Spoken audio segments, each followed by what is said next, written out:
Bonjour les amis. Alors je suis en compagnie de Gilbert.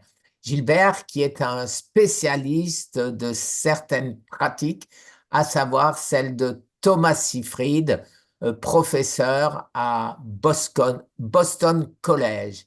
Alors Gilbert, ton avis sur le JKA, sur la méthode Thomas Seyfried, et il n'est pas seul à utiliser cette méthode.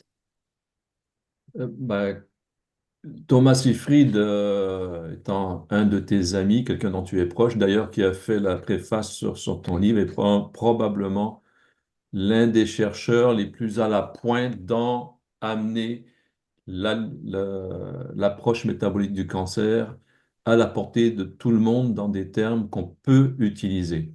Une des choses avec lesquelles ils ont fait évoluer récemment, c'est le principe du GKI, du Glucose Ketone Index, où les gens, en mesurant avec le Keto Mojo exactement, c'est ce que je suggère aux gens, parce que faire pipi sur des bandelettes, je suis désolé, ça ne nous donne pas ce qu'on veut pour arriver à calculer ce fameux glucose ketone index, qui est les taux de glucose sur la cétonomie, et ça nous donne un index, et on cherche à arriver en bas de 2. Et ce que Thomas nous présente maintenant, c'est que les gens qui arrivent à un GKI en deçà de 2 ont des meilleurs résultats et il y a un ralentissement de la progression des tumeurs. Grosso Tout modo, à leur fait. état s'améliore. Et ça, quel que soit le type d'alimentation. Bonjour, madame. Bonjour. En train de faire Salut. un zoom. Mais Pardon, je t'en prie. j'ai pas vu. Et ça, c'est quelque chose d'important. Et comme il le dit si bien, la façon dont les gens, s'ils veulent faire, ils mangent ce qu'ils veulent, mais tant qu'on arrive en deçà de 2 au niveau de GKI, on a des résultats positifs qui vont Alors, dans la bonne direction. GKI, c'est GKI en français, hein? Excuse-moi. Non, Non, non, mais je t'en américain. prie, moi aussi je dis GKI. Donc, ça, c'est vraiment quelque chose que Thomas met en place avec ce qu'il appelle le press pull. euh, Au niveau pour diminuer la glutamine, au niveau de l'alimentation, au niveau qui circule. Mais beaucoup de gens, cependant, font une confusion et souvent, Thomas Seyfried l'explique en anglais et j'inviterai les gens qui regardent ces vidéos à les regarder en anglais, mais en mettant les sous-titres en français parce que les sous-titres Exactement. maintenant sont extrêmement bien fidèles. Et une des choses un point important que Thomas Seyfried soulève souvent, c'est qu'il explique aux gens que la majorité de la glutamine en circulation est générée par l'autophagie et non pas, ne provient pas de l'alimentation. Parce que la glutamine est abondante, que ce soit au niveau des légumes ou de la viande, ça, c'est pas là qu'on a le problème. C'est vraiment cette glutamine qui est issue de l'autophagie. Et après, comment on fait pour la descendre en fonction de l'alimentation? Un petit peu, mais pas vraiment en alliant avec l'exercice physique très intense, mais sur courte période. Donc, ça ne veut pas dire d'aller Le faire du HIIT. jogging. Le hit, les choses comme ça, c'est-à-dire d'amener rapidement le muscle au-delà le fail, jusqu'à temps que le muscle arrête bon, pas qu'il arrête de fonctionner, mais qu'on ne peut plus y aller. Donc, au lieu de faire comme si vous avez un vélo elliptique, au lieu d'en faire qui soit léger pour aller vite, non, non, mettez-le au maximum pour arriver avec le maximum de résistance pour épuiser cette glutamine que le muscle va aller chercher et qui va entraîner une baisse de la glutamine en circulation au niveau des cellules cancéreuses. Et par la même occasion, le glucose. Oui, par même l'occasion, le glucose. Mais le glucose, ça, on le contrôle principalement à travers l'alimentation. Nous, on favorise, avec le groupe avec lequel je travaille, une alimentation cétogène, une alimentation cétogène stricte, avec des protéines très modérées. Euh, on revient connexe avec Walter Longo sur ses recherches là-dessus, avec William Lee aussi. Euh, mais la glycémie, le glucose, on va vraiment le contrôler avec l'alimentation en amenant les gens sur une alimentation cétogène, qu'elle soit plus végétale ou un petit peu plus carnée. On a les deux pôles maintenant qui se montrent, mais comme le dit Thomas Seyfried, dès qu'on descend en bas de 2, quelle que soit l'alimentation, on aura des résultats en général positifs. Et je pense que c'est aussi ton expérience avec celle que tu fais toi avec le jeûne. Donc naturellement, on favorise le jeûne accompagné autant que possible par des gens qui connaissent ça, pas des gens qui s'improvisent, malheureusement. Donc, si vous voulez aller faire du jeûne, aller faire des promenades en rando, c'est pas vraiment une bonne idée. Il faut vraiment être avec des gens qui ont l'habitude de, de faire, Oui, donc c'est de le faire du métier. jeûne. Oui, et d'accompagner les gens, quoi. Je veux dire, des gens qui ont, comme toi, qui ont fait de nombreux jeûnes d'ailleurs. Est-ce que je ne sais pas si tu es en jeûne aujourd'hui? Je suis à mon deuxième jour de jeûne sec. J'en recommence, tu sais, pour attendre mes résultats, pour que ce soit un peu plus facile dans la mesure où c'est très difficile de rester sans rien faire dans l'attente. Et Mhm. donc, pendant ce temps, je vais faire 5 jours de jeûne sec, ce que m'a recommandé justement Thomas Seyfried. Ok. Ah, bien, bien. Un autre aspect aussi que je voudrais soulever avec toi, et c'est important quand les gens jeûnent, autant que possible, de se reposer jusqu'à temps qu'ils soient bien habitués à faire du jeûne. De ne pas partir faire tout et n'importe quoi, n'importe comment, et de prendre le temps de Oui, gérer son stress, d'apprendre des techniques pour gérer son stress, pour faire diminuer le stress, que ce soit émotionnel, travail ou autre. Parce qu'il y a déjà assez d'informations à aller chercher quand on commence avec un cancer, qu'il y a l'annonce d'un cancer, c'est extrêmement stressant pour les gens. Je pense que toi, tu le vois avec les gens que tu accompagnes.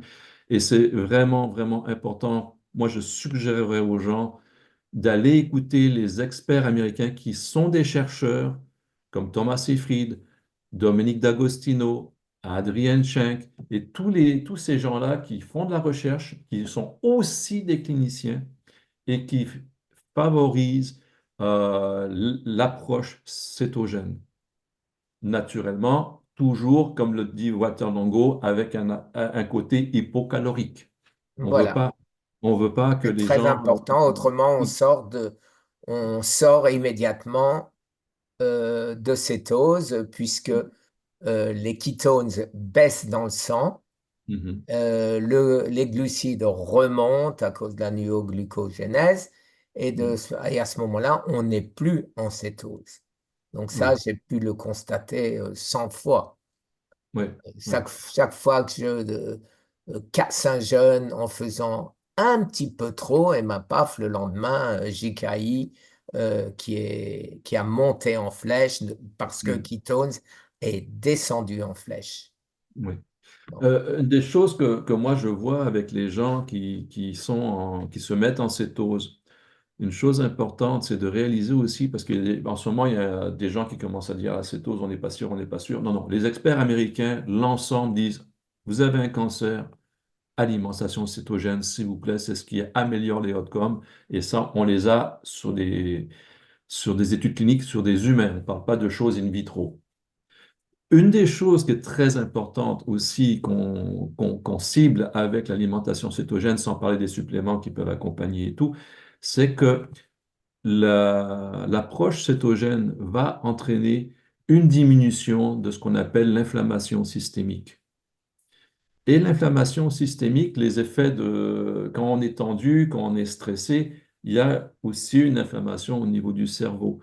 Et l'alimentation cétogène, bon, on ne va pas amener les gens sur une alimentation cétogène comme on le fait pour l'épilepsie, mais l'alimentation cétogène pour l'épilepsie diminue ces effets d'inflammation au niveau du cerveau et qui entraîne une diminution de l'excitation neuronale au niveau cérébral.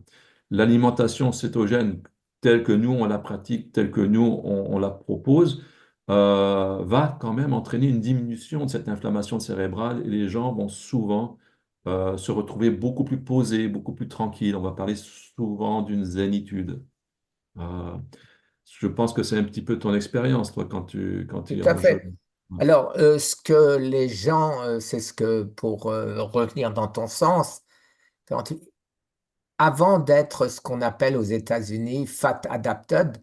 c'est-à-dire qu'on remplace le sucre par les graisses, Mhm. euh, à ce moment-là, cette transition est des fois douloureuse, façon de parler, Mhm. au troisième et quatrième jour. Donc aujourd'hui, pour moi, il n'y a plus aucune différence. Donc ça, c'est un message que je tiens à donner. À partir du moment où on a fait quelques jeûnes, eh ben, Mhm. c'est automatique. Le corps passe des glucides aux ketones, aux cétones, pardon, automatiquement et sans qu'il y ait le moindre problème. Et si maintenant, en ce qui me concerne, quand je fais un jeûne long et que j'ai des vertiges, non pas quand je suis debout, parce que là c'est normal, la dénutrition entraîne Mhm. des vertiges, mais par contre si je suis sur mon lit et que j'ai un vertige, alors là je dis, oulala, là il faut que je prenne quelque chose. Alors je me lève et je vais chercher dans la cuisine pas plus qu'une poignée comme ça, Mhm. de brocolis, de chou-fleur, de choux de Bruxelles, de céleri, et c'est reparti. Immédiatement, mon vertige disparaît et je suis de nouveau en forme pour recontinuer quelques jours. Mais on ne rappellera jamais assez, aussi bien toi que moi, ne jamais faire de jeûne sans prise de sang pour savoir quelles sont les carences et sans la supervision d'un professionnel de la santé. Un professionnel de la santé, ça veut dire un médecin. Exact. Mais ça, je pense que tu sais qu'il y a un médecin avec qui on travaille, qui est très proche de nous, qui accompagne tous les patients. Moi, je peux pas dire patient, je suis pas médecin, mais tous les gens qu'on accompagne, il y a un médecin qui est derrière et qui voit tout ça, Exactement. fait des analyses et des prescriptions. Voilà. Une chose, cependant, que je voudrais soulever, juste une petite parenthèse. Il y a en France certaines confusions, certaines gens qui vont parler au niveau des gras. Et il y a une chose très importante maintenant aux États-Unis, vous le savez tous, mais c'est vraiment d'éliminer dès l'entrée de jeu dans l'alimentation cétogène les huiles végétales. Et ce qu'on veut dire par les huiles végétales, ce sont les huiles issues de graminées. Donc, l'huile C'est ça qui d'olive, n'ont l'huile de rien noix de de végétal, coco, les huiles exactement. industrielles. Ouais. L'huile d'olive, l'huile de noix de coco sont des huiles de fruits, c'est pas la même chose. Donc, tout ce qui est l'huile de colza, donc les gens parlent souvent, on voit des gens disent non, arrête l'huile de colza, s'il vous plaît. Catastrophique. Oui, faut pas. Canola oil aux États-Unis. Oui, coconut oil ou rapeseed oil, mais c'est vraiment colza, cartame. Alors, il y en a qui me disent, ah oui, mais pour cuisiner, j'utilise l'huile d'arachide ou l'huile de tournesol, surtout pas, c'est les pires. Donc ça, là-dessus, s'il vous plaît, messieurs, dames, arrêtez les huiles végétales, c'est la première chose à arrêter. Ramenez de l'huile d'olive dans votre cuisine, ramenez du beurre dans votre cuisine. Je ne sais pas si tu seras d'accord avec le beurre, mais moi, Ici, c'est le quelque chose. ghee en particulier. Exactement, le ghee en particulier, oui. Pour les gens qui ont des intolérances au lactose ou aux protéines de lait ou des choses comme ça. Donc ça, il y a des choses de base sur lesquelles c'est très, très, très important et que ça change complètement la donne aussi avec la cétose nutritionnelle. Parce Alors ça, c'est quelque chose de très important que tu viens de soulever. Et maintenant, si tu veux bien, j'aimerais passer avec toi au côté pratique de la chose. Alors, Thomas Seyfried, avec qui tu sais, je parle, on s'écrit, etc., il m'envoie des gens à qui il me demande d'aider Mhm, et il me propose, il me dit, commence par 5 jours de jeûne sec. mhm, mhm. Il me dit que ces 5 jours équivalent à 21 jours de jeûne hydrique.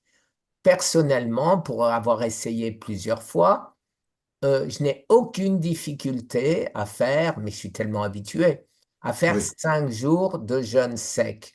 Le seul désagrément que j'ai mes lèvres qui gercent, donc beurre de cacao, hein, sur les lèvres. C'est tout. C'est la seule gêne. Alors, je précise toujours, et pour ça, ne jouez pas aux apprentis sorciers. Si vous voyez que votre urine devient très foncée et en très petite quantité, buvez. 20 centilitres suffisent, mais buvez. Ne restez pas ou arrêtez au bout de 4 jours ou 3 Mm. jours. Mais ne continuez pas si vous n'avez plus d'urine ou si votre urine devient vraiment trop foncée. Ça, c'est la première chose. Alors, en ce qui te concerne, euh, que penses-tu du rapport 5 jours, 21 jours?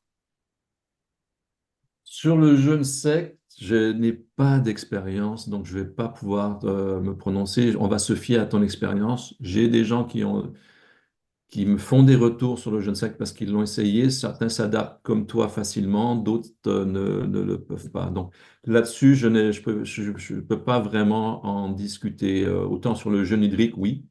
Parce que au jeûne hydrique, quand j'étais à Montréal, j'étais très proche du docteur Jürgen Venzili. Donc, pendant plus de 10 ans, j'étais proche de sa clinique.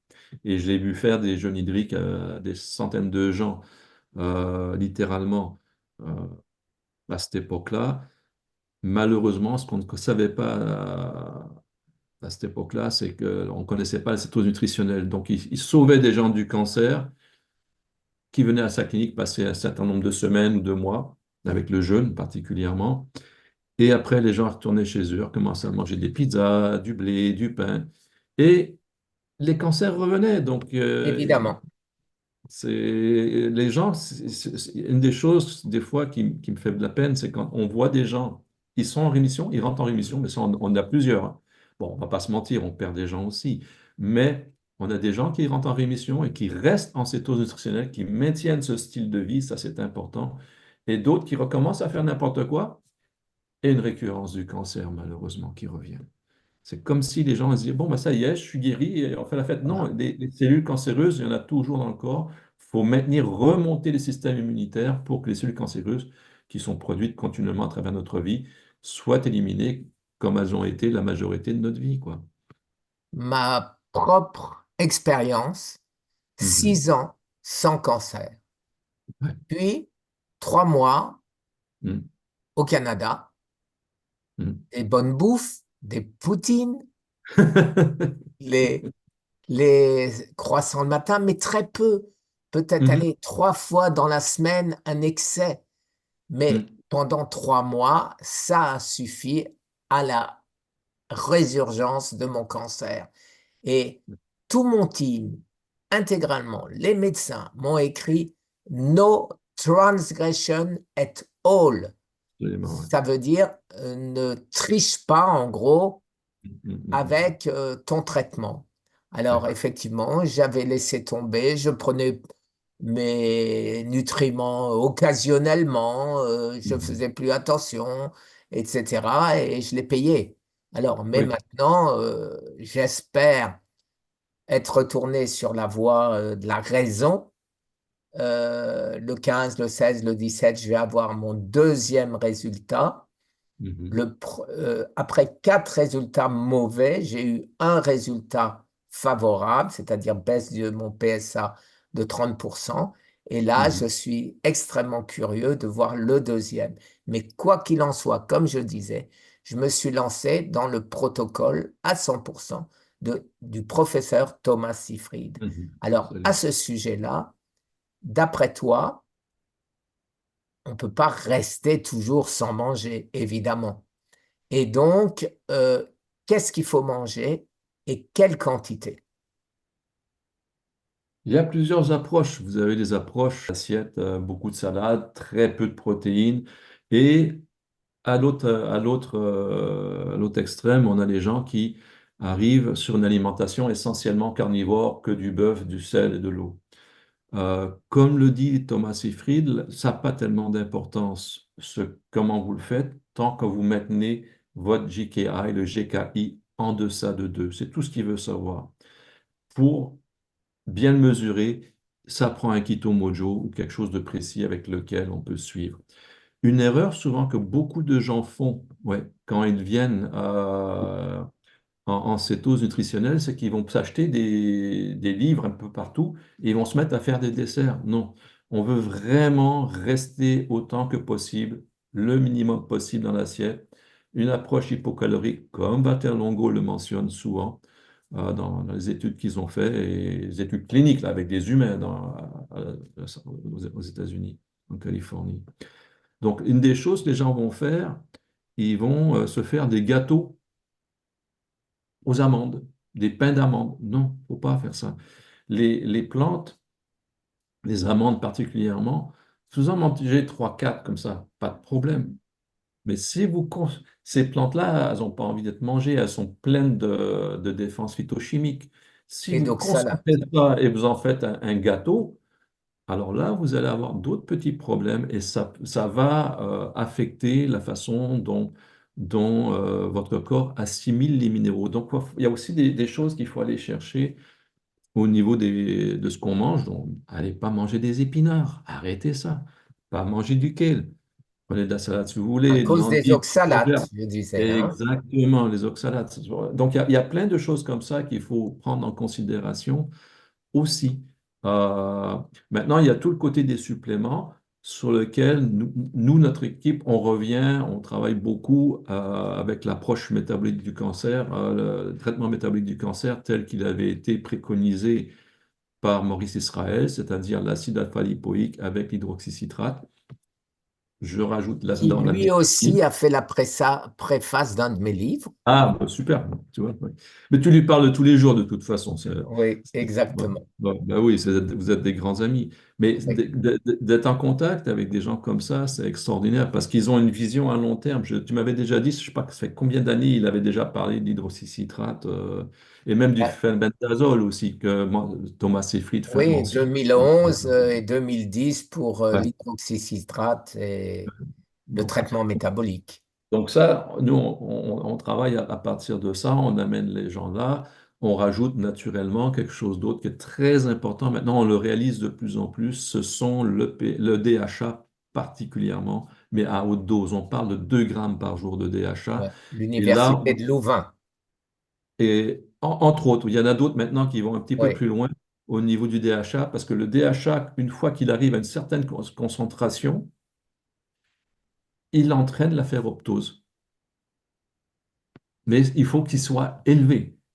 oui, Alors ça, c'est donc sur le DHA qui va travailler en combinaison aussi la poudre de feuilles séchées d'Artemisia annua. Et ça, comme je te le mentionnais plus tôt, et non pas l'artémisinine que beaucoup de gens, pas par ignorance, mais il ne faut pas confondre ce qui se passe in vitro avec ce qui se passe in vivo. Et Madame Pamela Waters en Californie, en Floride, près de chez toi, qui est probablement la chercheuse numéro 1 au niveau de l'Artemisia annua, elle le dit depuis 2012. L'Artemisia annua est plus efficace, la poudre de feuilles séchées, que ces différents principes actifs isolés. oui, il y Donc, a beaucoup plus de choses ouais. dedans et qui marchent de concert. Exactement, exactement. Et ça, alors c'est pas toutes les plantes qui sont comme ça. Si vous voulez prendre des curcuminoïdes, de la curcumine, là, il faut aller chercher de la curcumine. Parce que là, on sait que c'est efficace, il n'y a pas tellement d'effets secondaires en tant que tel. En général, c'est très, très bon. Euh, et alors que si tu prends simplement du turmeric, du curcuma, tu as moins de 1% de principe actif. Bien Donc, sûr. on n'aura pas une efficacité thérapeutique sans ça. Si le curcuma serait efficace contre les cancers, l'Inde, en ce moment, a dépassé la Chine et les États-Unis au niveau des cas de diabète. Le diabète, qu'est-ce que c'est? Ben, c'est le précurseur du cancer. Le cancer, maintenant, il y en a qui l'appellent le diabète de type 5. Oui, Donc, il y a des choses comme ça, il y a des molécules qu'il faut aller chercher, d'autres où il faut aller chercher la plante. Donc ça dépend. Donc, et ça prend des... Il faut fouiller par soi-même, mais s'il bien vous sûr. plaît, allez fouiller en anglais. Oui, Allez tout à voir ce que fait. les chercheurs disent.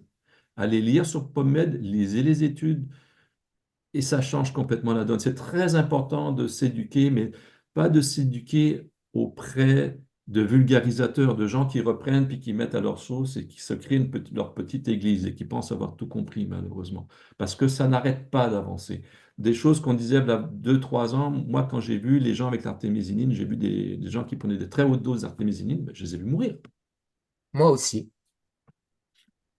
Donc, je suis désolé. Mais Alors, ça tu va. vois, je veux, tu parlais tout à l'heure, bien sûr, de la baisse des glucides, de la hausse des ketones, des corps cétoniques, mais il y a beaucoup de gens, tous les obèses, dont, hélas, je fais partie, Mm, un peu moins maintenant, un peu plus avant, ont une spécificité, c'est-à-dire qu'on a du sucre qui est allé se loger dans nos cellules graisseuses. Et quand on est en hypocalorie, qu'est-ce mhm, qui se passe? Notre corps mange le sucre, mange le gras, les cellules de gras, et de ce fait, le sucre retourne dans le sang. Et mm, donc, ce qui fait que moi, j'ai beaucoup de mal aujourd'hui à avoir un JKI bas. Pourquoi? mhm, Parce que j'ai très souvent 106, 110, 115, et mhm, après, mon corps n'a pas trouvé de cellules graisseuses avec du sucre dedans, et là, je tombe à 70, 75, 80. mm, mm, Mais mm. je n'ai aucune régularité et aucun moyen de contrôle, de Mm. contrôler cette glycémie. Oui, mais ça, si tu regardes, en fin de compte, de ce dont tu parles de la résistance à l'insuline à travers toute une vie. Eh Non, bien, ton corps. excuse-moi. Non, non, non, non, excuse-moi. Jason Fung l'explique bien, tu sais, le Canadien, Mhm. spécialiste du diabète. Oui, euh, absolument. Mhm. c'est, il te dit, en résumant, qu'il prend, le corps prend les sucres et il ne sait pas quoi en faire. Alors d'abord, il bourre ton foie, après il Mhm. en met dans le frigo, et après il le met le trop, parce qu'on mange trop de sucre, dans le Mhm. congélateur. Le Oui, congélateur, absolument. c'est notre ventre avec Mhm. les cellules graisseuses. Et Oui. quand on remange, quand notre corps, en maigrissant, remange ceci, c'est pas de l'insulinorésistance, c'est simplement que ce qui est, on vide le frigo, on vide le congélateur et ça retourne dans le sang. Et ça, moi, après 6 ans, je vois que j'ai fait le yo-yo avec mon poids Oui. et chaque fois qu'on mange trop, que fait notre corps? Ça, j'ai pu le constater. J'ai pas Il mangé stocke. beaucoup de sucre, Il mais stocke. oui, mais le sucre, le corps nous le fabrique à partir des protéines et à partir du gras. Et il nous les colle dans nos cellules graisseuses, ce Mhm. qu'ils appellent le belly, la fat belly, je ne sais plus comment on dit, qu'on a des Beer gros belly. bourrelets au niveau du ventre. Un Et petit ben Michelin. voilà, le pneu Michelin, voilà. Et ben ça, pour moi, c'est flagrant et c'est prouvé.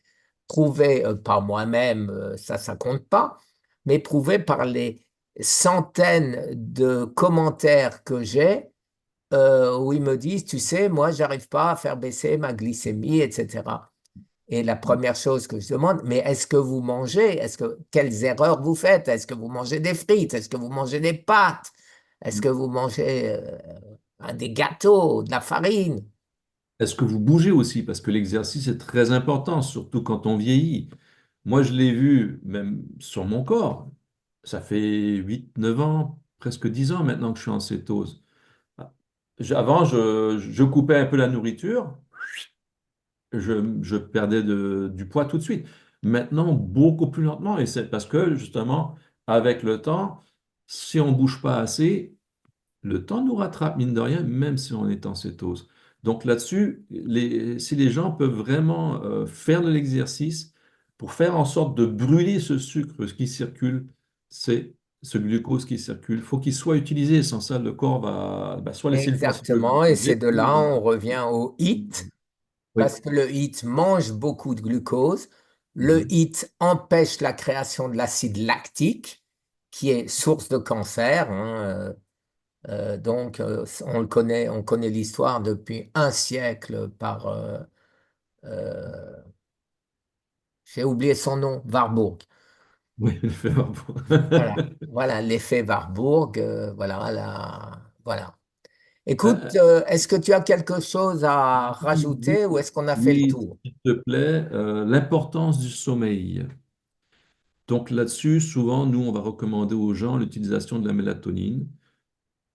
comme plusieurs Américains le suggèrent, on va vers de la mélatonine à haute dose, mais l'importance de sommeil, de dormir, de se coucher de bonne heure, de dire aux gens, non, arrêtez de vous coucher à 11 heures du soir ou à minuit, c'est pas bon. Si vous avez un cancer, vous reposez-vous, dormez, même si vous êtes allongé, vous n'avez rien à faire, prenez un bouquin jusqu'à temps que vous vous endormez. Et ça, c'est vraiment central Alors, aussi, ouais, le écoute, alors sommeil. là, moi, j'ai une notion différente, mais par obligation. Parce que Mhm, depuis des années, je n'arrive pas à dormir. Je vais me mhm, coucher parce que je suis épuisé à 7h30, 8h. Je regarde un peu la télé, je m'endors au milieu du film, je me réveille 1 heure après parce que je dois aller faire pipi. Je me mhm, rendors, je me réveille encore 2 heures après parce que je dois aller faire pipi, dû à mon cancer de prostate, bien évidemment. mhm, Et donc, c'est comme ça. Mais j'avais vu une étude de l'Institut Weizmann de 2014 qui disait que le cancer se développe la nuit. Et à ce sujet-là, j'étais en compagnie du professeur Laurent, du docteur Laurent Schwartz, qui m'a mhm, dit, ah oui, ça j'ai pu le constater de très nombreuses fois, mhm, les gens meurent la nuit et souffrent la nuit. mhm. Et je me suis posé bêtement la question, est-ce que le fait de ne pas dormir la nuit empêche mon système immunitaire de dormir? Et de ce fait, est-ce que je n'ai pas une défense supplémentaire par rapport à d'autres qui n'ont... Non, C'est, non, pas c'est du tout. complètement dans ma Au tête, hein. contraire. Oui, ça, c'est une mauvaise idée. Ce qui se passe la nuit, c'est que oui, le cancer va se développer la nuit. Et pourquoi il y a un ralentissement aussi de cette accélération des cellules cancéreuses la nuit? À cause de la production de mélatonine qui est en circulation dans le corps. Donc là-dessus, il y a des études récentes. D'ailleurs, Madame, je crois que c'est Isabella Connors qui le mentionnait récemment dans un podcast de ces études. Donc, j'ai les études, je pourrais te les faire parvenir. Merci. Et, et ces études-là, justement, soulignent l'action de la mélatonine sur les cellules cancéreuses, sur les rythmes circadiens des cellules.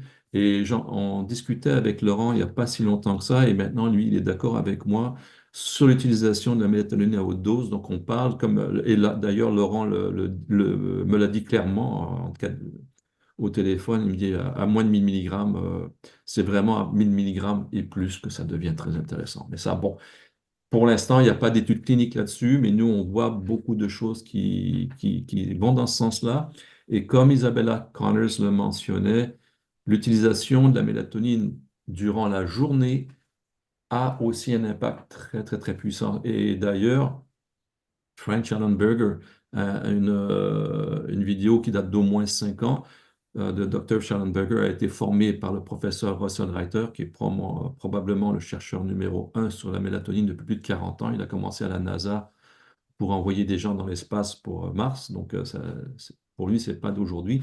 Et déjà, il y a 5 ans, Frank Schallenberger, formé par Russell Reiter, suggérait 180 milligrammes de mélatonine le soir et 3 fois 60 dans la journée. Il y a 5 ans de ça.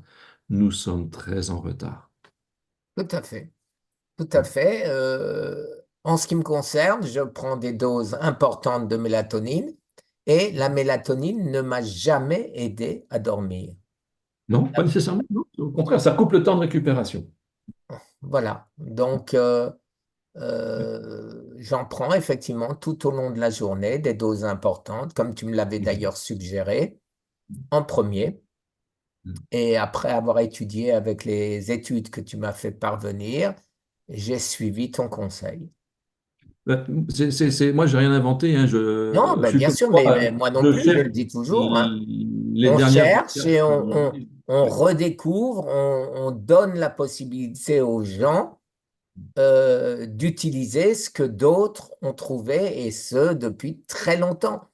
Et la Oui, meilleure manière de trouver ces choses, c'est tu mets mélatonine et cancer, tu mets ça sur le moteur américain euh, PubMed. PubMed, NIH, c'est le gouvernement américain, c'est le site médical du gouvernement américain. Et c'est publié. Et tu vas trouver des dizaines, des centaines, des milliers d'études.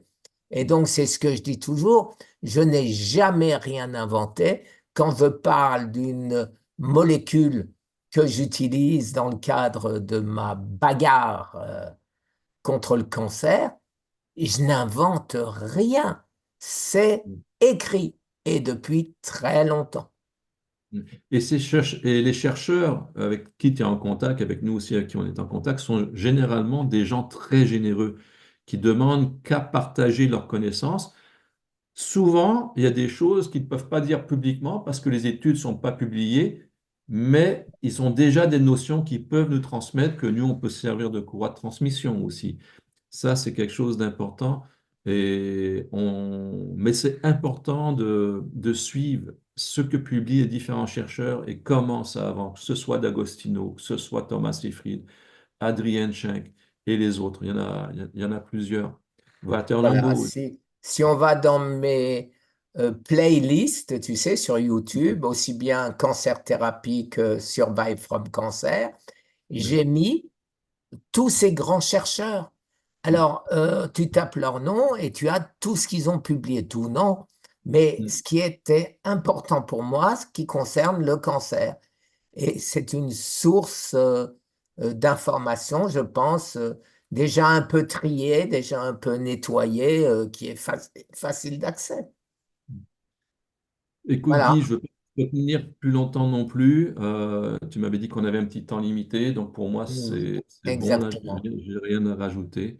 Eh bien, Ça a été écoute, encore une alors, fois un plaisir de parler avec toi, comme on le fait Gilbert, je souvent. te remercie beaucoup. Et comme d'habitude, chaque fois que tu as de nouvelles recherches, des nouvelles découvertes, tu m'en fais part. Et en contrepartie, je te fais part, moi aussi, de ce que je Ah trouve. oui, on n'est pas toujours d'accord, mais on avance. C'est ça, Voilà, on on avance. avance dans la même direction. Absolument. C'est C'est là. normal de n'être pas toujours d'accord. Ce serait trop facile. Ah bah oui. On aurait trouvé la solution contre le cancer depuis longtemps si tout le monde était sur la même voie, hein. Oui, absolument. Merci encore, Gilbert. C'est moi qui te remercie, Guy. À Très la bonne prochaine. journée. Au Bye. revoir.